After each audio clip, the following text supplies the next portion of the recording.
स्वामी विवेकानंद जी ने एक बार कहा था कि कभी ये ना कहें कि मैं नहीं कर सकता, क्योंकि आप अनंत हैं, आप कुछ भी कर सकते हैं। इसका मतलब है कि आप आसमान की तरह अपने सपनों को बहुत ऊंचाइयों तक पहुंचा सकते हैं। अपने ऊपर आत्मविश्वास रखना और पॉजिटिव सोच से ही हम किसी भी कठिनाइयों को पार कर सकते हैं। आज हम विवेकानंद जी से जुड़ी कुछ कहानियाँ डिस्कस करेंगे जो हमें सफल और अच्छा इंसान बनाने में मदद करेगी। पहली कहानी है, दूसरों के पीछे मत भागो। दोस्तों, क्या आपको नहीं लगता आज के टाइम में हम दूसरों को फॉलो करने में लगे हुए हैं? आपका दोस्त डॉक्टर है तो आप भी वही बनना चाहते हैं, भले ही उसमें आपकी कोई रुचि ना हो। ऐसा करके हम अपनी समझ खो बैठते हैं और जिंदगी भर संघर्ष करते रहते हैं। इसलिए दोस्तों, दूसरों को फॉलो ना करें, अपना लक्ष्य खुद बनाएं और उसके पीछे पूरी लगन से लग जाएं। चलिए कहानी शुरू करते हैं। एक बार स्वामी जी अपने आश्रम में एक छोटे पालतू कुत्ते के साथ टहल रहे थे। तभी अचानक एक आदमी उनके आश्रम में आया और उनके पैरों में झुक गया और कहने लगा, स्वामी जी, मैं अपनी ज़िंदगी से बड़ा परेशान हूँ। मैं रोज़ मेहनत करता हूँ, लेकिन आज तक मैं सफलता प्राप्त नहीं कर पाया। पता नहीं ईश्वर ने मेरे भाग्य में क्या लिखा है, जो इतना पढ़ा लिखा होने के बावजूद मैं अभी भी नाकामयाब हूँ। आदमी की परेशानी को विवेकानंद जी तुरंत समझ गए। उन्होंने आदमी से कहा, भाई, मेरे इस कुत्ते को कहीं दूर तक सैर करा दो, उसके बाद मैं तुम्हारे प्रश्नों के उत्तर दूंगा। उनकी बात पर आदमी को थोड़ा अजीब लगा, लेकिन दोबारा उसने कोई प्रश्न नहीं किया और कुत्ते को दौड़ाते हुए आगे निकल पड़ा। बहुत देर तक कुत्ते को सैर कराने के बाद जब आदमी आश्रम में पहुंचा तो उन्होंने देखा कि आदमी के चेहरे पर अभी भी तेज है, लेकिन वह छोटा कुत्ता थकान से जोर जोर से हाँफ रहा था। इस पर स्वामी जी ने पूछा, क्यों भाई, मेरा कुत्ता इतना कैसे थक गया? तुम तो बड़े शांत दिख रहे हो, क्या तुम्हें थकावट नहीं हुई? आदमी बोला, स्वामी जी, मैं तो धीरे धीरे आराम से चल रहा था, लेकिन यही बड़ा अशांत था। रास्ते में मिलने वाले सारे जानवरों के आगे पीछे दौड़ रहा था, इसीलिए एक जैसी दूरी तय करने के बावजूद भी यह इतना थक गया। तब विवेकानंद जी ने कहा, भाई, तुम्हारे प्रश्नों का उत्तर भी तो यही है।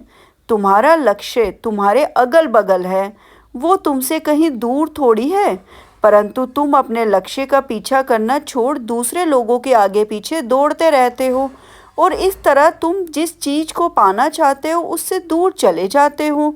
आदमी समझ गया और अपनी गलती को सुधारने में लग गया।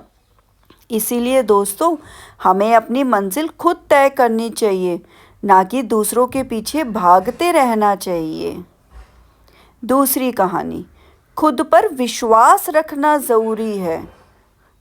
जब स्वामी जी विदेश गए हुए थे, वहाँ उनकी जान पहचान एक धनी परिवार की महिला से हो गई। वह स्वामी जी से बहुत प्रभावित हुई और उनकी शिष्या बन गई। एक दिन वे दोनों घोड़ा गाड़ी से शहर में घूम रहे थे। रास्ते में गाड़ी वाले ने गाड़ी रोकी। वहाँ सड़क किनारे बैठे एक वृद्ध महिला और कुछ बच्चे बैठे थे। गाड़ी वाला उनके पास गया और बच्चों को प्यार किया और महिला को कुछ रुपए देकर लौट आया। स्वामी जी के साथ बैठी धनी महिला यह सब देख रही थी। जब गाड़ी वाला फिर से गाड़ी चलाना शुरू किया तो महिला ने उससे पूछा कि आप किससे मिलने गए थे, वे लोग कौन हैं? उस व्यक्ति ने कहा कि वह मेरी पत्नी और बच्चे थे। पहले मैं एक बैंक का मैनेजर था और बहुत धनी था। बैंक को नुकसान हुआ और मैं कर्ज में डूब गया। मेरा सारा धन खत्म हो गया। किसी तरह मेहनत करके मैंने ये घोड़ा गाड़ी खरीदी है। मैं लगातार मेहनत कर रहा हूँ ताकि मैं नया बैंक फिर से खोलूँ। मुझे विश्वास है कि मैं जल्दी बैंक खोल लूँगा। गाड़ी वाले की यह बातें सुनकर विवेकानंद जी बहुत प्रभावित हुए। स्वामी जी ने महिला से कहा कि यह व्यक्ति एक दिन अपने लक्ष्य पर ज़रूर पहुँचेगा। इतने बुरे समय में भी इसका आत्मविश्वास मजबूत है और इसे अपने कर्म पर पूरा भरोसा है। जिन लोगों में ये गुण होते हैं वे बुरी से बुरी परिस्थितियों से बाहर निकल सकते हैं और कामयाब हो सकते हैं। तीसरी कहानी, अपना काम पूरा मन लगाकर करें। यह बात तब की है जब विवेकानंद जी अमेरिका में थे। स्वामी जी ने पुल पर खड़े कुछ लड़कों को नदी में अंडे के छिलके पर पत्थर मारने की कोशिश करते हुए देखा। वे लड़के बुरी तरह से असफल हो रहे थे और कोई भी इनमें से सफलता हासिल नहीं कर पा रहा था। कुछ देर तक लड़कों को देखने के बाद स्वामी जी लड़कों के पास पहुंचे और उन्होंने इस खेल में शामिल होने को कहा। इसके बाद स्वामी जी ने अंडे के छिलके पर कई बार निशाने लगाए और हर बार उनका निशाना एकदम सटीक होता था। लड़के स्वामी जी की सटीकता को देखकर हैरान हो गए। तभी एक लड़के ने स्वामी जी से इसके बारे में पूछा। स्वामी जी बहुत शांति से उत्तर देते हुए कहा कि आप जो भी कर रहे हैं उसमें अपना पूरा दिमाग लगाएं। आज की लाइफस्टाइल में भी हमारे लिए ये कहानी किसी प्रेरणा से कम नहीं है। जीवन में सफलता के लिए हमें सिर्फ एक चीज़ पर अपना ध्यान लगाना होता है।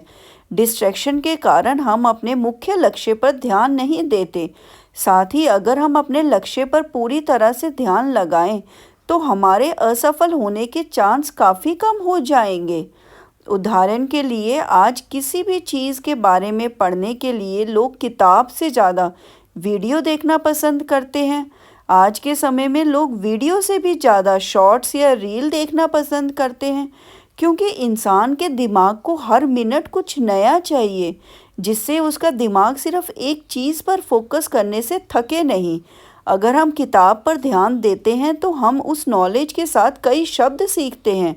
साथ ही एक चीज़ पर ध्यान करने से वो चीज़ हमें ज़्यादा अच्छे से याद रहती है। चौथी कहानी, जो खुशी किसी चीज़ को देने में मिलती है वो कभी लेने में नहीं मिलती। एक समय स्वामी जी अमेरिका गए हुए थे। अपने किसी ज़रूरी काम से लौटकर स्वामी जी अपने आश्रम आ रहे थे। वे अपने हाथों से ही खुद के लिए भोजन बनाते थे। उस दिन भी रोज़ की तरह जब वे भोजन बना रहे थे तभी उनके आसपास कुछ बच्चे आकर खड़े हो गए। बच्चों को स्वामी जी से काफ़ी लगाव था।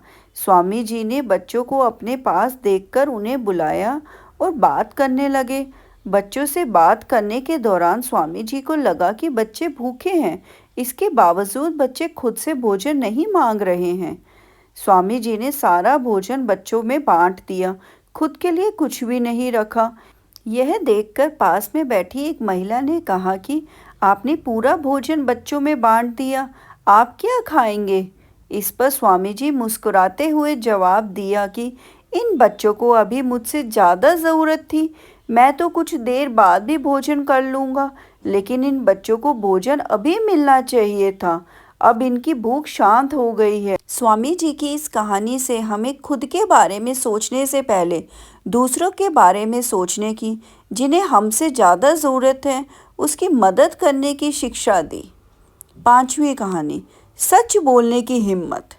स्वामी जी का जीवन एक आम इंसान से बहुत ही अलग रहा है। वे बचपन से ही एक होनहार छात्र थे। वह अपनी कक्षा में हमेशा अव्वल रहते थे। उनका दिमाग बहुत तेज़ दौड़ता था। होनहार होने के साथ साथ वह ईमानदार भी थे। उनकी इसी ईमानदारी से जुड़ी एक कहानी सुनाती हूँ।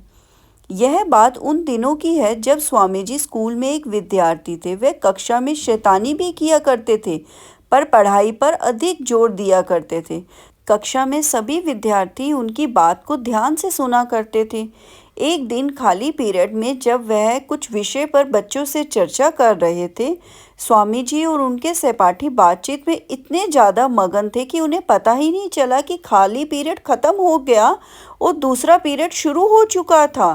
वह सब बातों में ही लीन थे कि अचानक उनके अंग्रेजी के शिक्षक ने क्लास में प्रवेश किया, पर बच्चों की बातचीत के चलते पता ही नहीं चला कि उनके मास्टर जी आ चुके थे। जब किसी ने भी टीचर की बात नहीं सुनी तो टीचर को गुस्सा आ गया। मास्टर जी जब बहुत तेज़ आवाज़ में बोले तो कहीं जाकर बच्चों को पता चला। सभी ने मास्टर जी की बात नहीं सुनने की माफ़ी मांगी, पर मास्टर जी का गुस्सा कहाँ इतनी जल्दी शांत होने वाला था। मास्टर जी ने बच्चों से कहा कि अगर वह उनके द्वारा पूछे गए सवाल के जवाब दे देंगे तब वो उन्हें माफ़ कर देंगे, नहीं तो फिर सभी विद्यार्थियों को सज़ा मिलेगी। मास्टर जी ने सभी से अंग्रेजी विषय में सवाल पूछने शुरू कर दिए। सिवाय स्वामी जी के कोई भी बच्चा टीचर के सवालों का जवाब नहीं दे पाया। मास्टर जी विवेकानंद के जवाब से बहुत खुश हुए और उन्होंने विवेकानंद जी को माफ़ कर दिया। बाकी के सभी बच्चों पर मास्टर जी आग बबूला हो रखे थे। उन्होंने तुरंत ही सभी बच्चों को सज़ा के तौर पर कक्षा से बाहर निकलने का फरमान सुना दिया। जब सब बच्चे कक्षा से बाहर निकलने लगे तो पीछे पीछे स्वामी जी भी जाने लगे। यह देखकर मास्टर जी ने विवेकानंद जी को रोकते हुए कहा कि नरेंद्र, मैंने तुम्हें जाने के लिए नहीं बोला, मैंने तो इन बच्चों को कक्षा से बाहर जाने को बोला है। इस पर विवेकानंद जी बोले, लेकिन मास्टर जी, मेरी सज़ा यह सभी क्यों भुगते? दरअसल मैं ही इनको बात करवा रहा था, तो सज़ा तो मुझे भी मिलनी चाहिए। विवेकानंद जी की इस ईमानदारी पर मास्टर जी बहुत प्रभावित हुए और सभी बच्चों को माफ़ कर दिया। दोस्तों, स्वामी विवेकानंद जी के जीवन से हम बहुत कुछ सीख सकते हैं। उनका महान जीवन का एक एक पल प्रेरणा से भरा हुआ है। ऐसे महान व्यक्ति के जीवन से हमें बहुत बड़ी प्रेरणा मिलती है।